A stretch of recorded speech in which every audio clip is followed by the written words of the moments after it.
For BBC Radio 2's Maddie Jones has been speaking to Chris McDonald, the Chief Executive of the Materials Processing Institute on Teesside. Well, I think it's fantastic news. I mean, a lot of people have been concerned about how Brexit would play out for Nissan.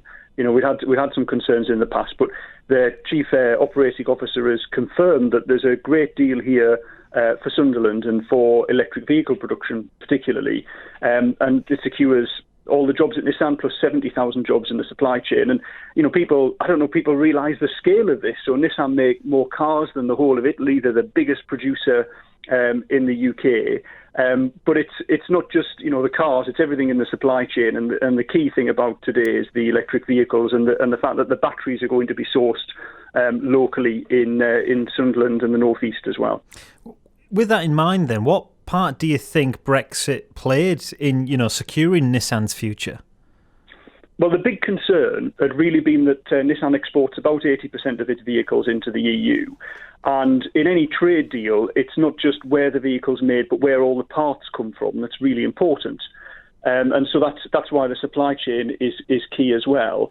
But what Nissan have said is they're now, in addition to the parts that they already source, they're also going to be buying more of these batteries, which make up a significant part of the value of the vehicle for the electric vehicles. They're going to be sourcing them from the UK, from a company called Envision locally. And we've also heard more recently about an investment by Britishvolt in a new gigafactory, so a new battery factory in Blyth as well, which gives Nissan another supply opportunity there too. And the fact that these batteries are sourced in the UK means there's more of the car's value comes directly from the UK, and so they'll then be able to supply these vehicles into the European market. And in fact, at the Materials Processing Institute, at my own institute, we're doing some research on electric batteries right now. So there's some great activity happening there as well, looking at the materials these batteries are made from and trying to improve the environmental sustainability of the batteries as well. Yeah, as you mentioned, I was just about to ask about the research and innovation, behind those electric batteries. It sounds like an exciting prospect, as you mentioned. Just how close are we? Are we seeing? Could we potentially be seeing that in the coming years? Are we likely to see that further evolve soon? Yeah, so the big thing we're looking at is, electric cars, they're great for the environment, but when you finish with them, what do you do with the batteries at the end? And they're just, they're sort of disposed of. But inside those batteries, there are really valuable materials like graphite, which people know, from pencils and so on, but it's a big material that we import from China.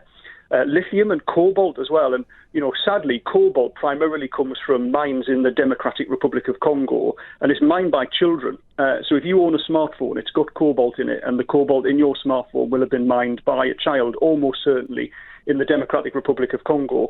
And so we want to address that. And one thing we can do is figure out how to get these valuable materials back out of the batteries when we're finished with them, and then recycle them back and get them back into the supply chain as well. So what we're looking at in Teesside is precisely how to do that, get those metals out, and then we can send them back up to Sunderland, and they can be recycled back into batteries for the future.